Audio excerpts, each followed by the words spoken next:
Hi, this is Khalid Beg, and welcome to yet another episode of India This Week. Unfortunately, Amna would not be joining us today. She has some other family commitments. So please allow me to welcome the executive editor of Firstpost, Mr. Srimoy Talukdar. Absolute pleasure to have you, Srimoy, joining us for India This Week. Thanks, Khalid. Thanks for inviting me. I'm the deputy executive editor actually, but I'll take your. Soon in some more years in the executive editor. Yeah. All Yeah. right. So Shimai, I've been personally reading a lot of your articles since a few years now, and I used to share them a lot. And I don't know if you got this on a lighter note. Initially, I used to think it's a female. You know, Oh, no, I have no idea. the name. Actually, the name, yes. If you add an extra e after y, then it Yeah. becomes a name which is mostly used by the female gender. But there are, even though it's rare, there are a lot of males who have the name Srimoy. So it's little unusual, and I'll grant you that. Okay. All right. So, Shrimoy, again, this is picking up from one of your another brilliant articles, which was so well researched, and especially in today's day and of age of clickbait and stuff which is so superficial. So it's always so pleasant and informative to read your articles.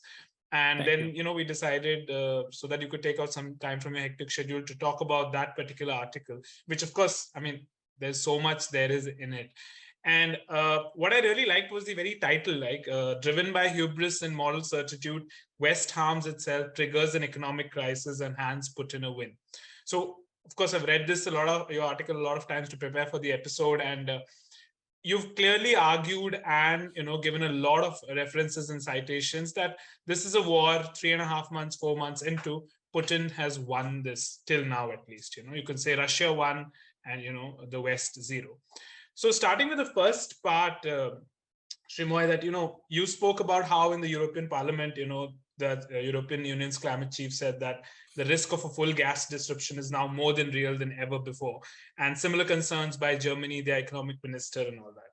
So if you could tell us that, how come, and you've also in that article spoken tongue in cheek about that, how come they never saw this coming, that there'll be a retaliation, and that they would be very anxious, and so what is the latest on this scenario, that that gas disruption can come in and Germany can really be hit big time, and they're panicking across the board. So if you could just elaborate for our audience that what exactly is happening here to Europe with the whole gas disruption threat from Putin. Right. Thanks, Khalid. First, let me unpack there are multiple questions Right. which I need to address. But first, let me point out that I do not think Putin has won, quote unquote, because this is this is going to be a long war, a war of attrition, a war where there will probably be no side winning. If I can put it this way, there will probably be a side which comes out a little less worse off than the other, Right.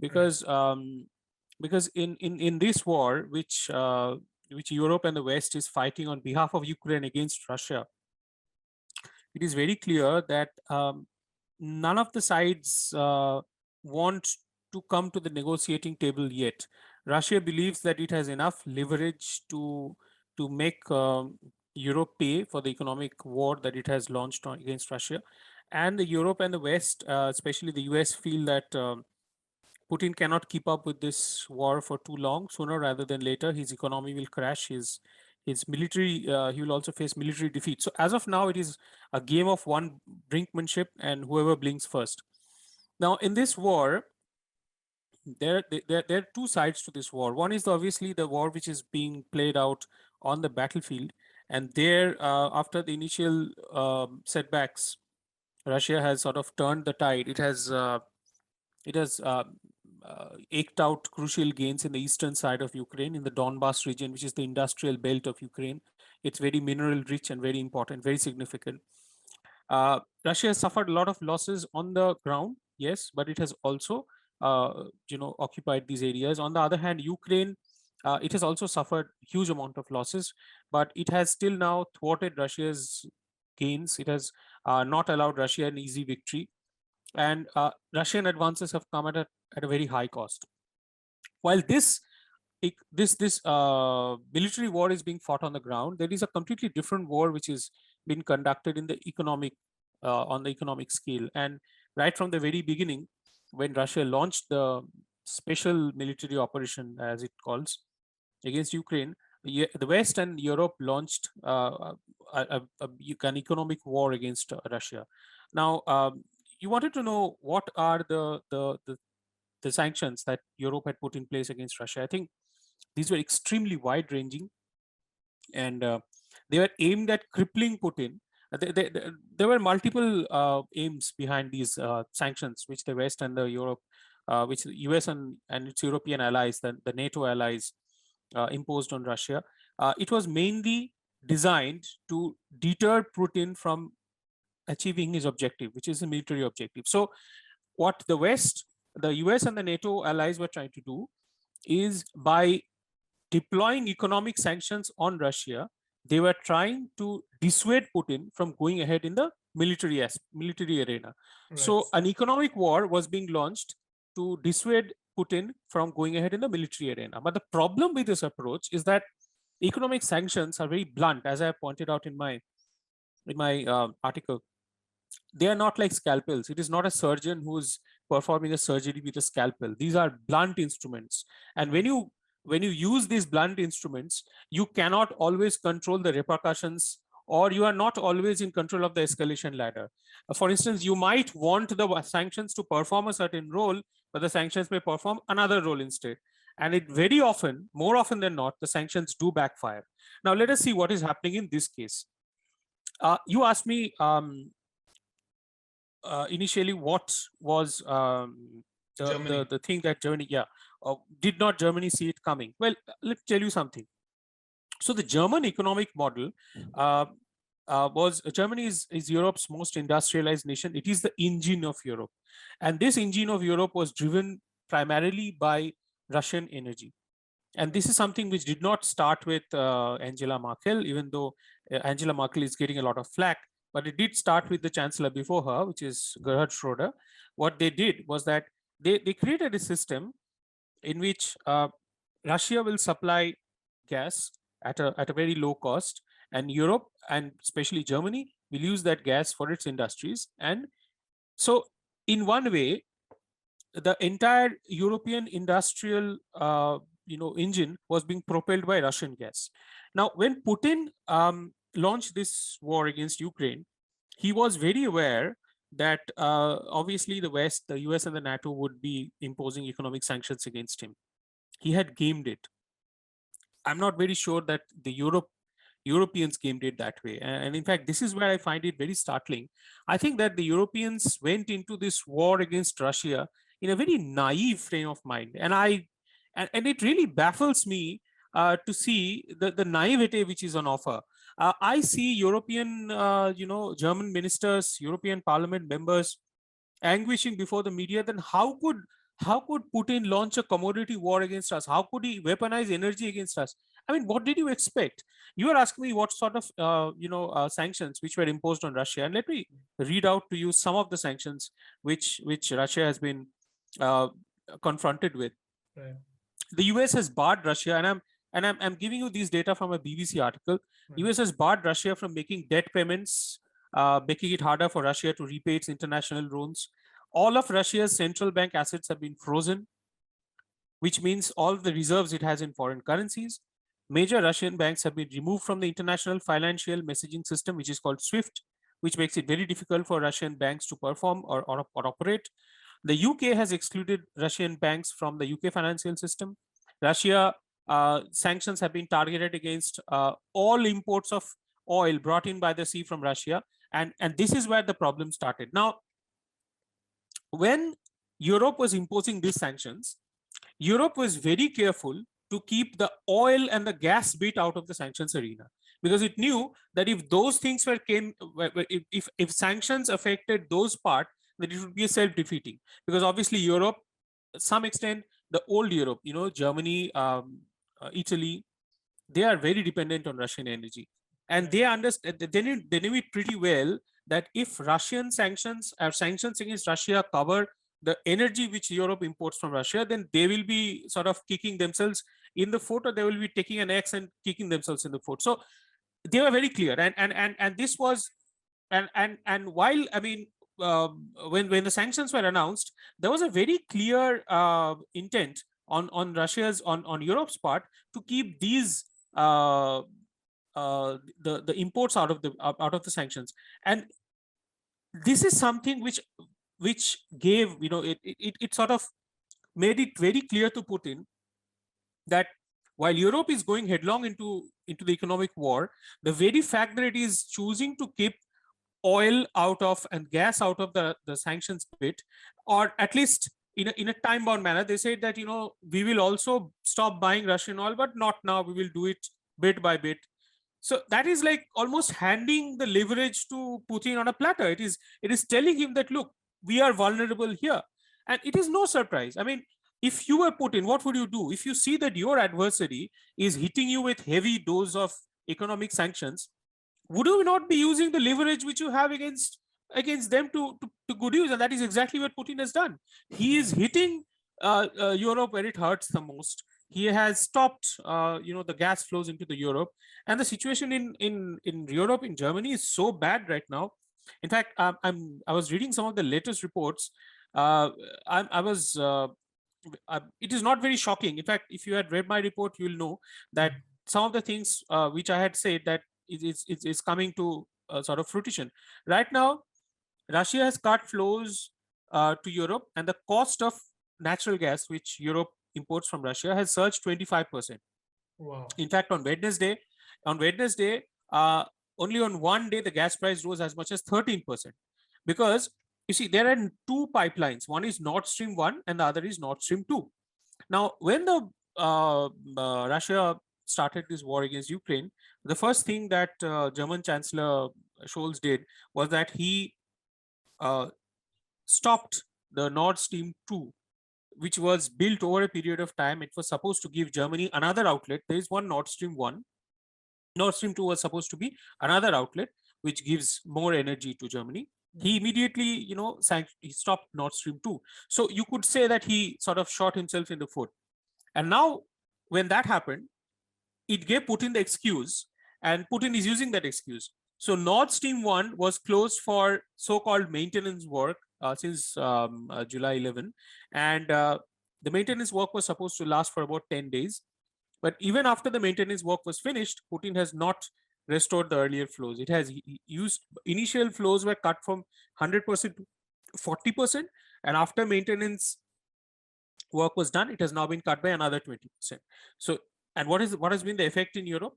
Right now, Europe is facing Germany is facing so much problem. German cities are imposing cold shower and turning off lights. In fact, Hanover, which is a city in northwest Germany, became the first large city to announce energy-saving measures, including turning off hot water in the showers and bathrooms of city-run buildings. So you can imagine what is happening here. Incredible. You can imagine what is happening here. So, and this is not unexpected. In fact, while I was writing the piece, I was researching on it. I came across several news reports which said that the European gas levels by winter, at least in Germany, are in danger of not being kept at the kind of level which they will be satisfied going into winter, because obviously the homes need to be kept warm. And if you have to keep homes warm, you need to have at least 90% of natural gas in your reserves. Unfortunately, Germany is at 60%, which means that going into the winter, it's going to be a brutal winter this time. If there is no gas from Russia, then it will be very difficult for Germany to keep its homes warm, to get hot water during bath, and well, imagine what will happen. It will create political instability. Now, faced with this scenario, Europe and Germany and many other European nations, they are turning back the clock on some of the commitments they made during the COP26 climate summit. They said that they will be closing off all avenues of coal plants, and they also took a number of measures. Germany has already, closed its nuclear reactor units because they think that nuclear energy is not good. And they're having to reverse it now. Europe, in fact, I remember pretty well in COP26, India and China were singled out for criticism when they merely said that instead of shutting off coal plants right now, we will do it in a gradual manner. Just for this statement, they received scathing criticism from Europe and West. And now those very countries who are grandstanding at COP26 are being made to turn on their coal plants all the European countries, including Germany and Austria and Italy. And now, shoes on the other foot, all the idealism and all the, moral high ground has gone out of the window. All the climate commitments have now crashed, and now they're going back to coal just to keep their homes warm. So Who would this have is the kind thought of that effect. we have mini Sri Lankas taking place in Germany? Well, the situation is so bad that some of the industries, due to lack of energy, are in danger of closing, and Germany is slipping into recession. Now, as I already told you, Germany is the heart of Europe as far as economic The boost powerhouse, is concerned. Yeah, the and one which if drives Germany it. collapses, that will be an extremely bad news for Europe. And what will happen is that eventually their resolve on supplying Ukraine with money and missiles and all the lethal weapons and staying put on the war with Ukraine will suffer, because the public will become in all these countries, the public, it is the public who will be suffering, and they will Absolutely. be, these are all democracies, right? Right. And in democracy, you cannot really stop people from expressing their opinions. So when the people will come out to the streets, then the fun will start. Now, so this is Putin's game plan. He wants to sort of starve Europe of energy, and he wants Europe to face a very brutal winter so that Europe buckles under the pressure and stops supporting Ukraine. Right. Having said that, there is another thing which has not been commented upon. While this is Putin's game plan, the West very well knows it. What is their game plan? What they are trying to do is to create a situation. And remember, while Russia is using its commodities and energy as weapon, Russia is also harming itself in the long run, because the European countries were reliant on Russia for energy so far. They were also, if you flip the coin, then they were also a very good source of revenue for Russia. Now, if you stop that source of energy, obviously you are weaponizing it because you want to achieve certain ends in war, but you stop that source of energy, then what in effect you're doing is that you are telling your buyers that you are not a reliable supplier. Because obviously you'll remember that Europe wanted to keep sanctions, this energy out of the sanctions.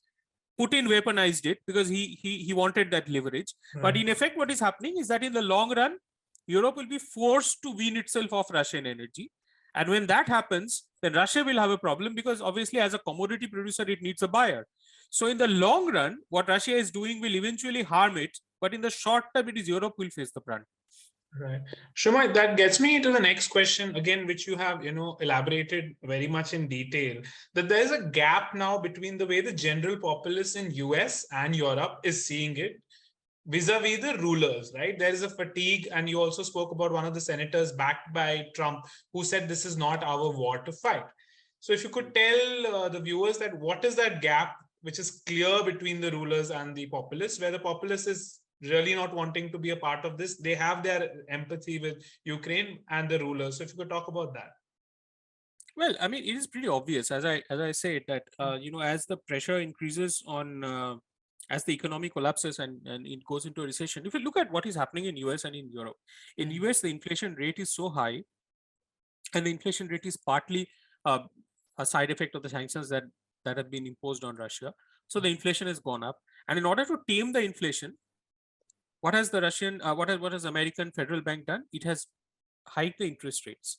Now, the moment it has hiked interest rates, that had another adverse reaction of collapsing the real estate market in the US. Because if your interest rates go up, then many people are not going to be able to afford the homes that they were supposed to buy. And generally, they will not be able to take the loans. So when that happens, the economy slows down. And this is yesterday's news. US economy has slowed down for the second quarter. So they're officially entering the recession territory. Inflation has not been totally tamed yet. It is still high, and they're entering the recession territory. In Europe, gas prices have reached astronomical highs. In fact, in some cases, it has reached highs which has not been seen in the last 23-24 years. So that is creating a lot of pressure on the ground. And obviously, as long as the war goes on and this public discontent grows, then eventually there will be a gap between what Europe wants to do ideally in order to help Ukraine and what it can do practically faced with these problems. So that gap will widen. And as that gap widens, there will be a fatigue of the war which sets in among the populace. We have not yet seen widespread fatigue. Let us be very clear on that. There is, till now, there is a general support in favor of Ukraine, but that support is going to be eroding very fast. And as we approach winter, it will erode even faster. When European public sees that because of these sanctions, we are facing problems, whereas Russia seems to be fine, then they will turn against their own leaders. A bit of it has already happened in Europe, in Italy, where the Italian government led by Mario Draghi fell, and partly because of the fact that the sanctions were backfiring. And Mario Draghi's government was extremely hard on Russia. They were they were in favor of supporting Ukraine with everything that they had. But in order to fight this ideological fight, it imposed a lot of unsavory conditions on its own people, and that led to eventually collapse of the Italian government. The new right-wing government, which the elections are due in September, the new right-wing government which may come, it is also giving some noises that it will continue with supporting Ukraine, but I think that support will be considerably lesser, and there will be more pragmatic implementations done. We might not see a huge amount of support in favor of the sanctions. That is the most important thing. You see, as I told you that there are two kinds of war being fought right now. The economic war is incumbent on the fact that Europe and West and US, they keep applying the pressure on Russia. And that is where the problem lies, that will you be able to maintain that pressure on Russia even as your own populace face more and more hardships? By all available evidence, that hardship is already forcing a reversal in public opinion in all these nations. And I reckon that as the war goes on and as the hardships become more and more intense, that public support will wean off even faster as we approach the winter, which, and I think Putin is also betting in that. Right.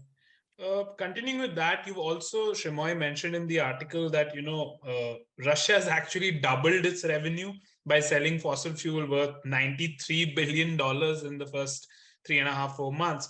And the ruble is strong that it's ever been in the last few decades, right? And India, right, Turkey, China, Netherlands have been buying off that.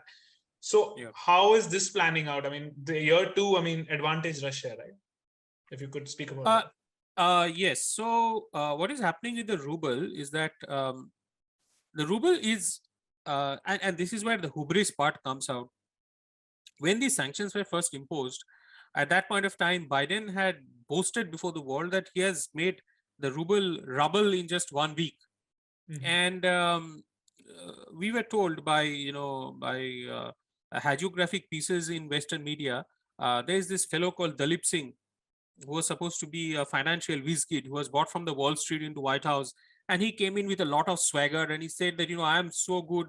I have studied this entire thing. I can completely demolish Russian economy with all the sanctions that I have designed, which is apparently these sanctions were designed by him. And so we had been told. This Dalip Singh also came to India, and he gave us dire threats that if you don't stop buying Russian oil, then you'll find the consequences. And then he went back. He was told off, and then he has now left the White House and he returned to Wall Street. Now, the hubris is incredible. There's a very long history of economic sanctions backfiring, but I don't know what led the US and the NATO to believe that this time the economic sanctions will achieve their objective and Putin will be dissuaded. That clearly has not happened. What has happened is that because of these sanctions, commodity prices have gone up. And remember, Russia is one country which is blessed with a lot of commodities. It has energy, it has food grains. So it has allowed, as the commodity prices have gone up due to the economic sanctions, because Europe has, in itself, it has stopped buying Russian commodities like such as energy and grain. It has twisted the market. It has allowed the market to go up. And as the prices have gone up, because of the fact that Russia is one of the main sources of these commodities, the ruble has strengthened. And one of the main, points of hubris and moral certitude which the West has, which the West suffers from, is that they think that whatever they decide, the rest of the world will fall in line with their line of thought. This is incredible. This has been fantastic to watch. When the war started and the economic sanctions were piled, the West simply did not take into consideration that there might be a lot of countries who will be not interested in fighting the war in West's behalf. I mean, there are a number of emerging economies for whom going into the war headlong with all the economic sanctions is not an option, because they have to take care of their food security, their own energy security, because they are answerable to their own people. They cannot be fighting the West's war on the West's behalf while the West goes on securing its own interests. But that is how the West operates. It kind of thought that, you know, whatever sanctions will be imposed on Russia, those will be followed by the rest of the world. Right. So when those sanctions were imposed, and when they discovered that Russia is actually bypassed those sanctions by selling more and more oil to Asia, they did not know how to react. And that is exactly one of the reasons why the ruble has been soaring, because the ruble or Russian revenue so far has been riding on two accounts. One is the high commodity prices, and second is the crude flows to Asia. Right now, according to latest reports, almost 860,000 barrels a day of crude were loaded onto the tankers at Russia's Western export terminals, and these tankers were going exclusively to Asia. Wow. And you know, and this figure might be even higher, says Bloomberg. This, as I pointed out in my article, in Asia, China and India have become some of the biggest buyers of Russian crude. Why? Because Russia was selling their crude at a discounted price. Now, let's take this from an Indian point of view. You run a country where you need to import 80% of your energy needs, right? Now, if you see that energy prices have gone through the roof, wouldn't you buy discounted crude? I mean, you have an obligation to your own people, right? You can't just be waging a moral war against someone at your own expense. You know, India cannot be not buying Russian crude and destroying its own economy. Then, you know, it will turn into another Sri Lanka. So it is obvious that India will take care of its own energy security. Now, even as we buy discounted crude, even as China buys discounted crude, Russia is selling the crude at a discount, but still that discount is, not, is enough for Russia to pile in the money. And I've given the figures there. I don't have the figures right now in front of me, but Russia is piling the money. And I think in the first 100 years, just let me, first 100 days, $93 billion days, is what you said. In the first 100 days, in the first 100 days, there's a CREA report, which has been released just a couple of days back. It says that in the 100 days after the February 24th invasion of Ukraine, Russia's revenue from exports of fossil fuels soared to 93 billion euros, which is about 97 billion US dollars. Right. And China was the largest importer, and followed by Germany. And then there are other countries. Now, note the name of the second largest buyer of Russian crude, which is Germany. Which means that even when you are waging a war against Russia, economic war against Russia, and you are giving lethal weapons to Ukraine, you are vulnerable to Russian countermeasures. What I don't understand is that how could have Germany not taken that into account, and how could have Europe not taken that into account when they had gone headlong into that economic war?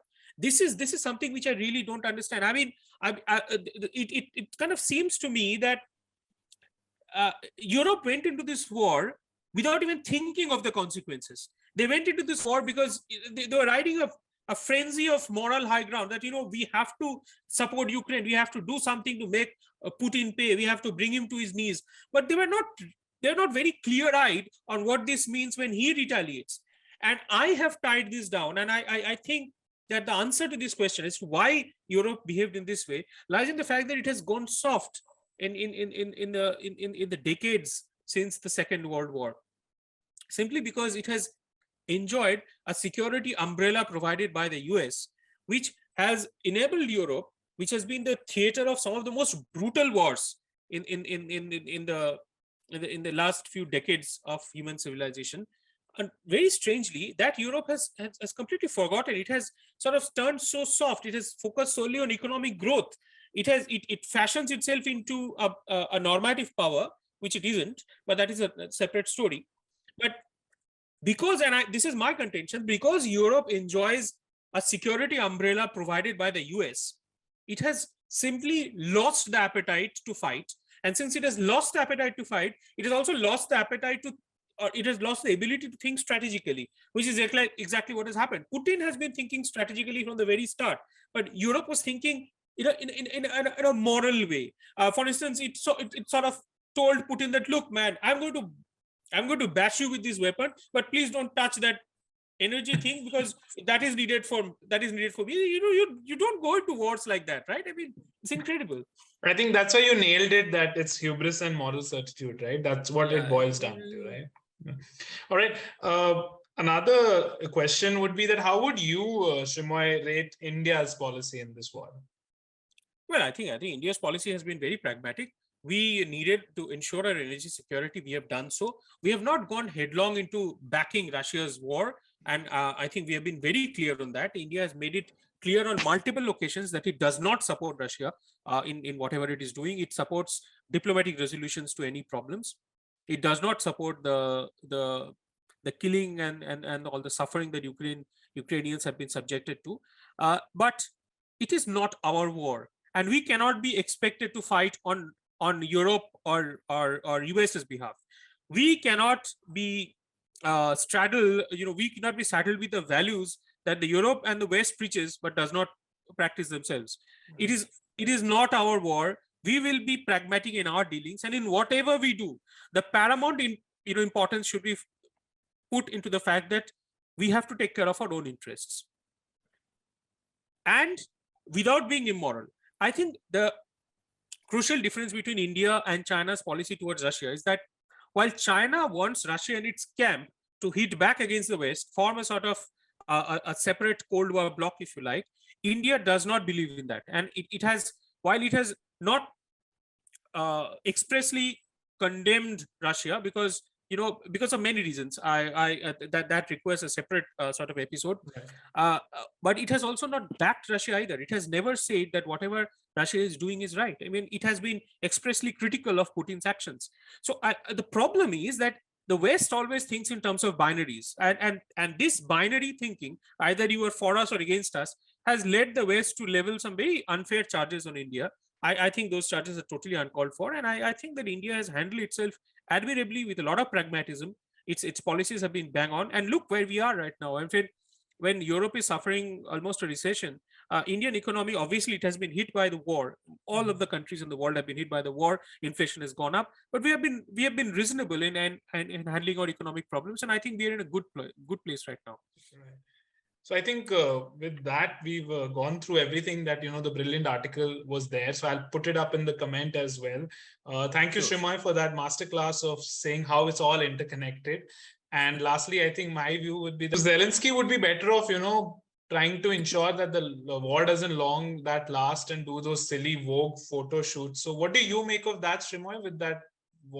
I don't see, personally, I don't understand, by shooting that, what is that common man in Ukraine going to feel? It's not that he's suddenly going to feel good that he's posing and the Vogue and with his wife and all those images. It's just like, I mean, it's weird. I mean, who does that in the middle of a war, right? The soldier won't feel, oh my God, that's amazing. Look at that amazing pic of my president and he's posing with his wife and in the war. What's going on there? Is he as disconnected as Europe was with the whole thing? How do you see that? No, I don't think he's disconnected. Much as I don't.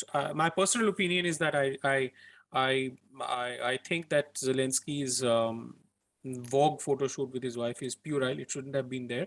But I can understand why he is doing so. You see, the entire point of the whole Vogue photo shoot was to personalize Zelensky, as opposed to a Putin who's known as a villainous figure, who is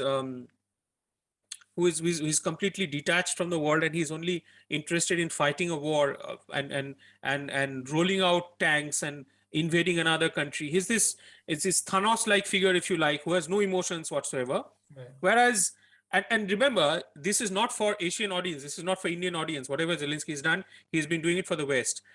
So the woke crowd and the virtue signaling crowd in the West, the public generally, whose support for this war is crucial for Zelensky, because if there is a lot of, as I already told you, that if public support against the war turns in favor of the war turns against Ukraine, or if there is a fatigue, that will eventually hurt Ukraine. So what Zelensky is trying to show is that, see, as opposed to the villainous figure of Putin, I am a person who values relationships. This is my wife. We are fighting a valiant battle. So it's a sort of, you can say it's part of an information war which Zelensky is launching.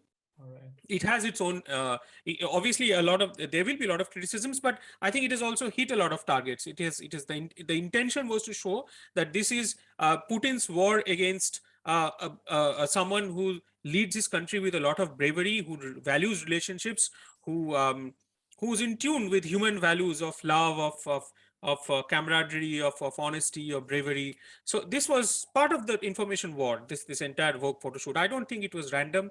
Whether or not it will be effective, that is something we can't say for now. But if you ask me why he did that, this is the answer. That's a very interesting perspective, because I didn't come across that or think it on that perspective. So that actually has a lot of merit. But like on a lighter note, it's like, the Germans coming out of a cold shower, then he looks at that and feels better that, Yeah, I mean, that thing, yeah, obviously, yeah. There are obviously some people who are already questioning Zelensky, that whether all the money that we are sending him is being put to good use, or whether it's being put to for photo shoots. That will be backlash. But as I said, there is also a section of the populace who will feel very nice and warm looking at the picture, and they'll say that, look, we must back this person to the last bit, whatever it takes, because Right. he's one of us. He's one of us. No, actually, you gave a good perspective on that. That's not actually puerile. Let me tell you, Khalid, there is one thing as a thumb rule. Whenever you come across an event, whoever is done that event, if it's Putin or West, doesn't really matter. You have to understand first that why has that actor done this? It can't be all black and white. Whenever someone takes a step, it cannot be that someone has done it out of sheer stupidity. That person, you have to understand, get behind the mind of that person to know why is he doing that. Whether or not that action, whatever that action is, hits the mark or goes or backfires or boomerangs is a separate aspect. But what is the intention behind a certain fact? For instance, this Vogue photo shoot, I think we all need to understand, and this is just one example. For instance, why did Putin go to Iran? There is also another very good explanation behind that. He wanted to bypass the blockage which the West is putting against him. He wants to bypass that for all the trade that he wants to continue. He wants to basically bypass European sanctions. So whenever someone takes an action, there is always a justification behind that. Now, whether a justification falls short of intention, that is a separate aspect. So I want to pick your brains then on this, that what are the Ukrainians thinking? Because Putin's an out and out dictator. He's already jailed all the dissidents and, the opposition's there in the jail, and he's dismissed everyone. What is your pulse of the average Ukrainian? Is he tired? Does he just Ukrainian or Russian? Ukrainian or Russian? Ukrainian. Ukraine. Well, Ukrainians, first of all, they will obviously not like Russia invading their land, and they are fighting the good fight. They have a lot of